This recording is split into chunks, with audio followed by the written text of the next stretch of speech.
मुर्तजा नाज़िर एक मलंग मस्त शायर अपनी शायरी नाल जनून दी हद तक मुहब्बत करने वाला और किताब ते किताब अपनी बुख तस लुका के किताब ते किताब छापण वाला बज़्म नाज़िर जिंदे ना तू डीजी खान कम करन दी अदब दा कम करन दी पई है। एक खूबसूरत उन्हें दा दफ्तर है, उन्हें दी किताब है यकता। वैसे तो किताब विचों सारे नज़में ही अच्छा हैं, खूबसूरत हैं, लेकिन जेरी मैकू चंगी लगी है एक नज़म वो तो मैं सुनना उनका उन्वान है अम्मा। जिमें अम्मा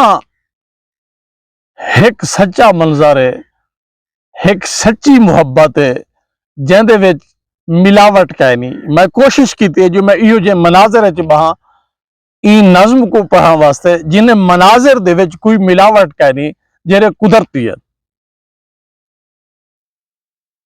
अम्मा मैकू प्यार है तेरा ए जितना है मीठा लगदा, ई मिठे दे बाद है माखी मैकू असलों फिकी लगदी।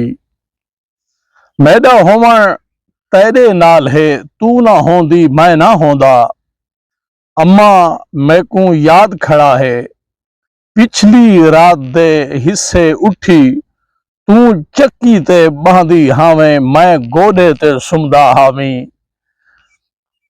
चक्की चलदी रह वेंदी है गोडा हलदा रह वेंदा हा। मैकू चस दी नींदर आंदी है अपने सिर दा अद्धा बोछड़। अपने सिर दा अद्धा बोछड़ तू मैकू पवलेंदी हावें, तू मैकू संभलेंदी हावें। अम्मा मैकू याद खड़ा है जदा अपने कच्चे घर को तायहा पोला लेपा कीता। मैं भी तेरे नाल थिया हम अपनी गदवी जसी चाके गारा ढोहण पाए गया हामी। तेरे लच्छे तेजा वंगा विच गारे दे लिवड़िया होया लहजे कीते चुप कर गया हन। लहजे कीते चुप कर गया, लहजे कीते हन मर गया। बल मैं डिठा कच्चा कोठा शीशे वांगू लसकदा होया।